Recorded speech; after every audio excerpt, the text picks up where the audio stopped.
악인에 대한 언급이 참 많이 나옵니다. 악인, 대적, 원수.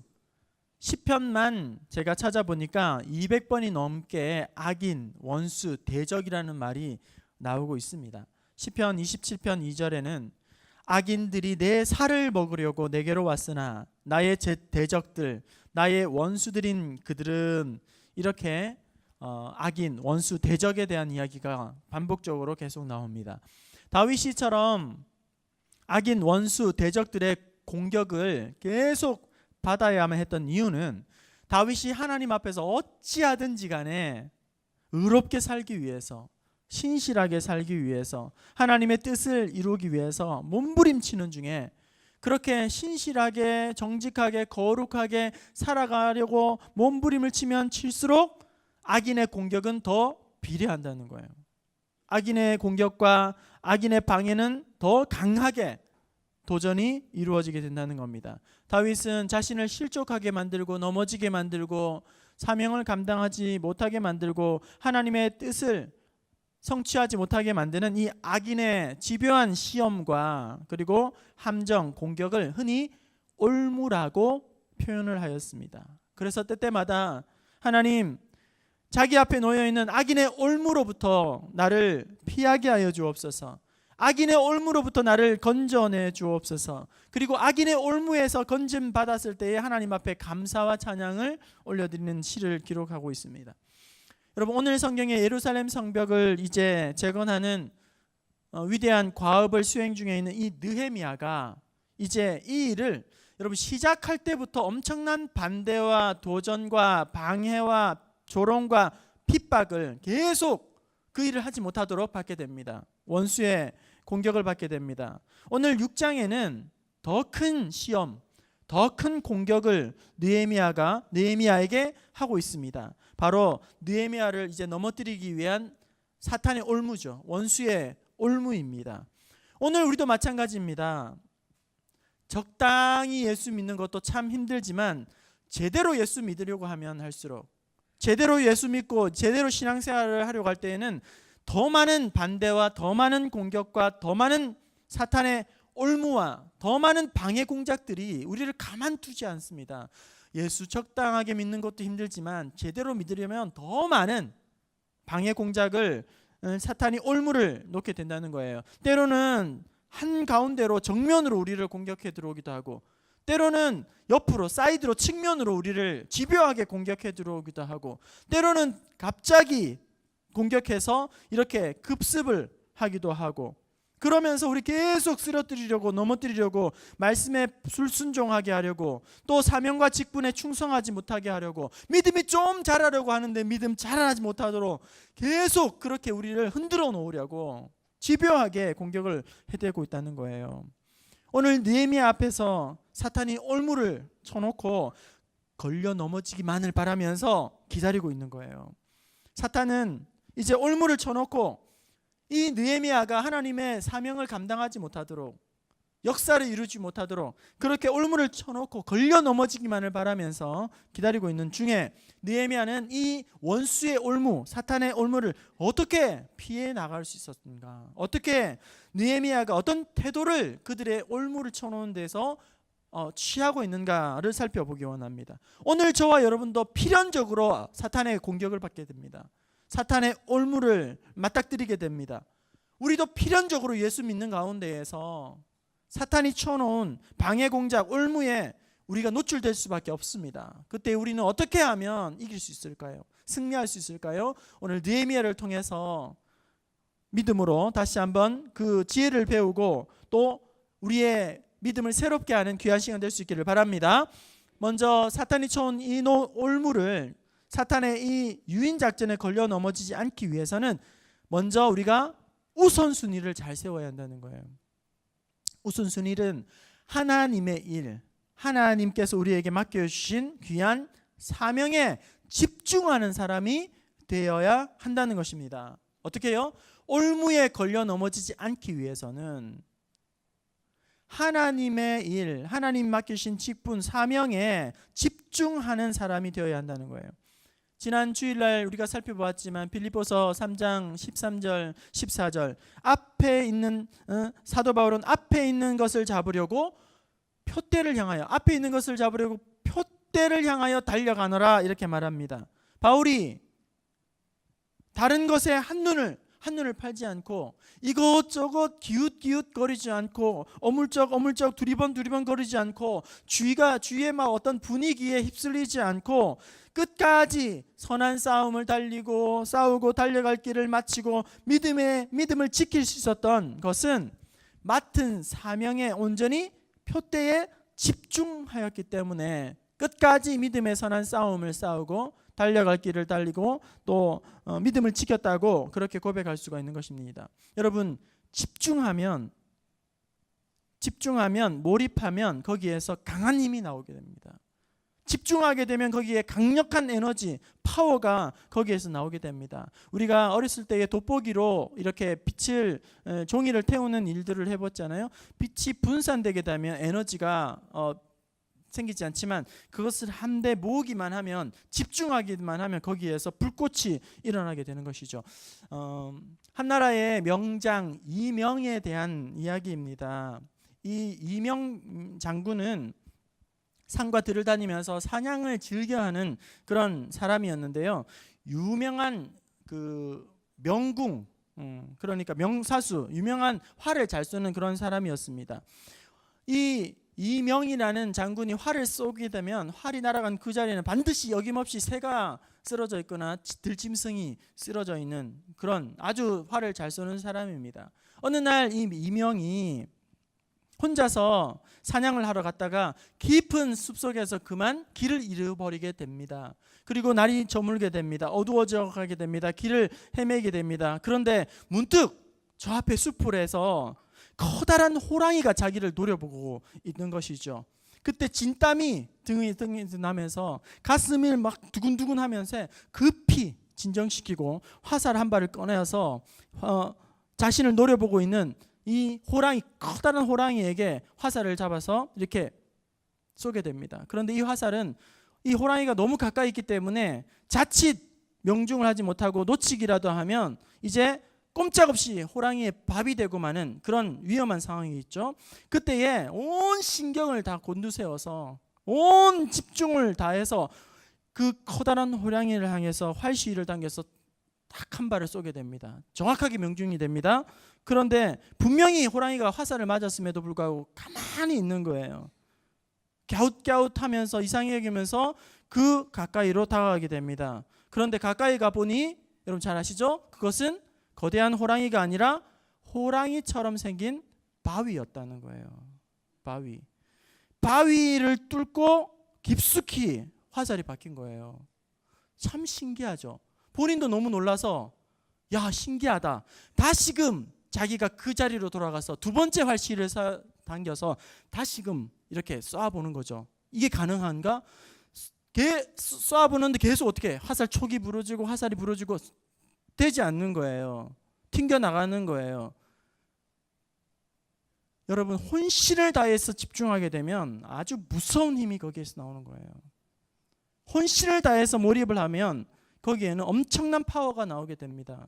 여러분, 뭔가 여러분이 하고 있는 일에 결실이 없다거나 여러분들이 하고 있는 뭔가 성과가 열매가 없는 이유는 여러분이 머리가 나빠서가 아니에요.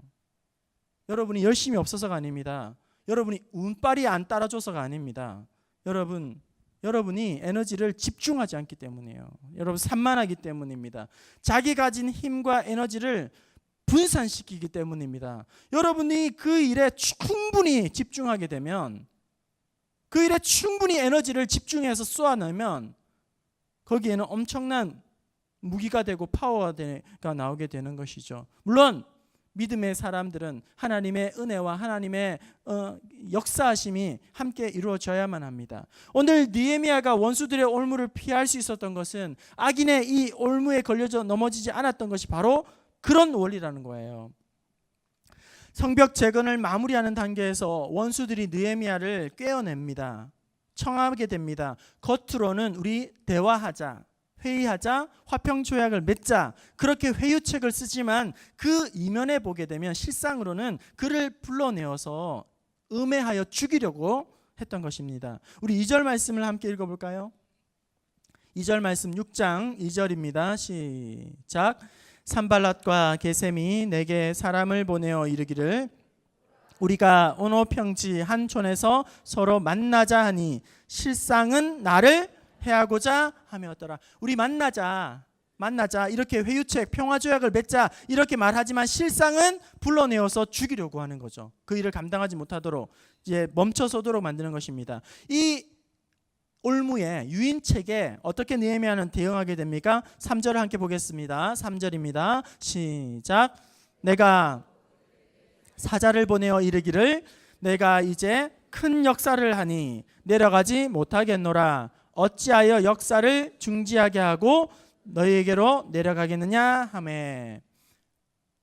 이 큰 일을 내가 지금 하고 있고 이것이 온통 내 마음에 온전히 사로잡고 있는 것이다. 다른 것에는 나는 신경을 쓸 여력이 없다. 내가 지금 품고 있는 주요한 관심사는 하나님께서 나에게 맡겨주신 이 큰 역사를 이루는 것이다.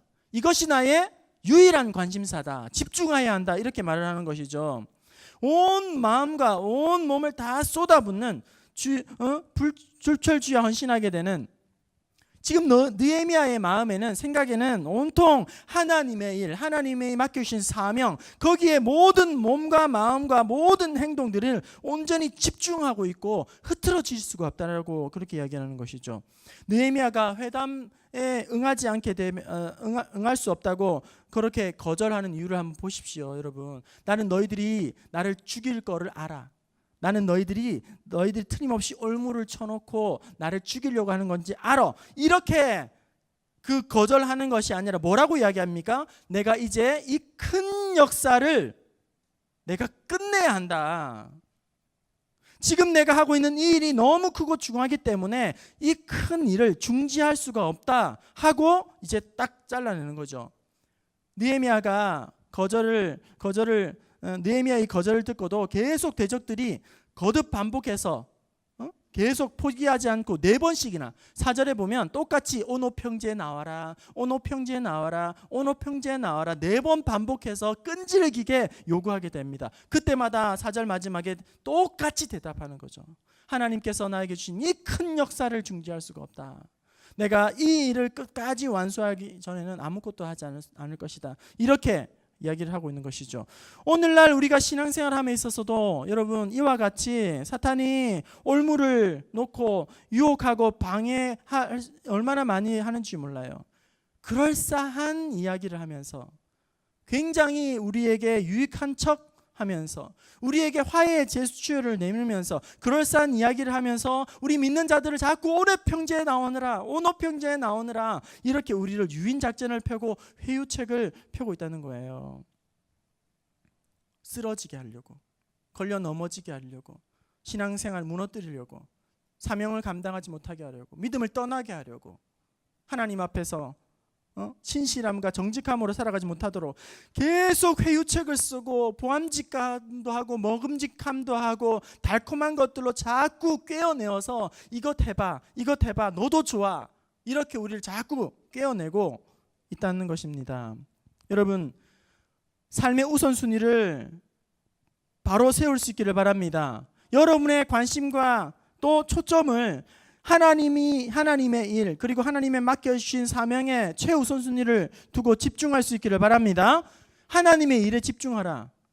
여러분, 이렇게 말하면 학교도 다니지 말고 집안일도 내팽겨치고 교회 일만 하고 봉사, 이게 아니에요. 여러분, 학업도 하나님의 일입니다. 우리 학생들, 집안일도 하나님이 여러분에게 맡겨주신 것입니다. 꼭 하나님의 일, 거룩한 사명 이렇게 이야기하면 교회에 와서 살아야 될 것 같고 그냥 봉사만 해야 될 것 같고 그것이 아니라 기도만 쫓아다녀야 될 것 같고 그게 아니라 하나님께서 나에게 맡기신 일, 그 자리에서 사명에 집중하는 것, 그렇게 하면 하나님께서 우리에게 더 좋은 것, 마태복음 6장 33절 너희는 먼저 그의 나라와 그의 의를 구하라. 그리하면 이 모든 것을 너희에게 더하여 주시리라. 먼저 우선순위를 세우게 되면, 먼저 붙들어야 할 것 붙들면 나머지는 어떻게 해요? 하나님께서 덤으로 주시는 거예요. 우리가 하나님 앞에 초점을 맞추면 하나님이 우리의 필요한 것들을 하나님 먹이시고 입히시고 충만하게 하실 줄로 믿습니다. 밤이나 낮이나 어제나 오늘도 영원히 주님만 찬양해. 괴롭고 슬플 때, 낭망하고 넘어질 때에도 언제나 주님만 찬양하리라. 여러분, 당장 급한 일, 바쁜 일에 여러분 마음을 빼앗기게 되면 큰 일을 하지 못하게 되는 것입니다. 큰 일은커녕 자질구질한 일에 다 인생 허비하고 그렇게 살아갈 수밖에 없는 것입니다. 먼저 올무에 걸려 넘어지지 않기 위해서는 하나님께서 우리에게 맡기신 귀한 사명, 하나님의 일에 집중하는 사람이 되어야 한다는 것입니다. 또한 우리가 이 악인의 유언비어에 휘둘리지 않기 위해서는 평소에 진실한 말하는 사람, 믿을 수 있는 그런 사람이 되어야 한다는 것입니다. 느헤미야가 이제 원수가 이제 유언비어를 퍼뜨리게 되죠. 공격하게 됩니다. 우리 5절부터 7절을 한번 읽어볼까요? 5절부터 7절입니다. 시작. 산발랏이 다섯 번째는 그 종자의 손에 봉하지 않은 편지를 들려 내게 보내었는데 그 글이 이르기를 이방 중에도 소문이 있고 가스무도 말하기를 너와 유다 사람들이 모반하려 하여 성벽을 건축한다 하니 내가 그 말과 같이 왕이 되려 하는도다. 또 내가 선지자를 세워 예루살렘에서 너를 들어선기를 유다의 왕이 있다 하게 하였으니 지금 이 말이 왕에게 들릴지라.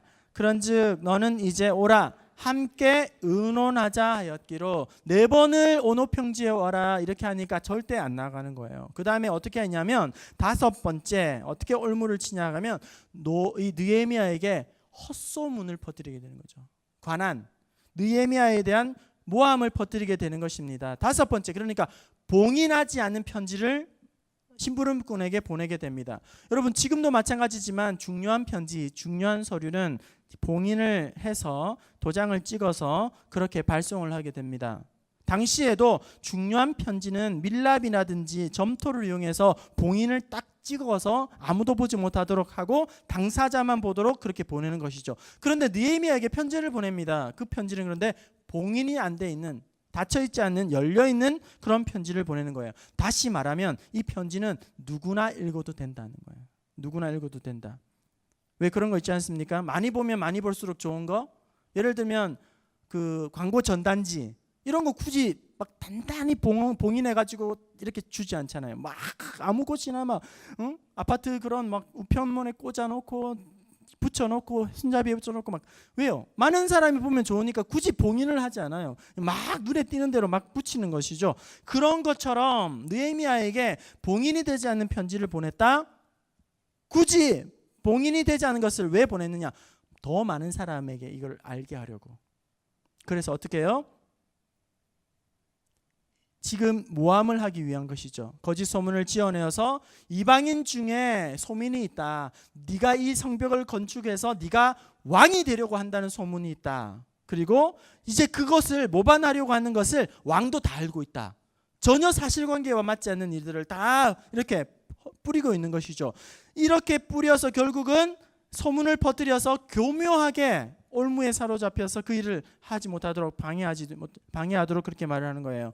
이렇게 봉인되지 않는 편지를 들려보냈을 때에 이것을 어떻게 이제 대처하게 됩니까? 우리 8절을 한번 보실까요? 느헤미야가 봉인되지 않는 편지를 받아들고 이제 거짓 모함과 거짓 술수를로 이제 공격해 올 때 올무를 쳤을 때에 느헤미야는 어떻게 반응하고 있습니까? 8절입니다. 시작.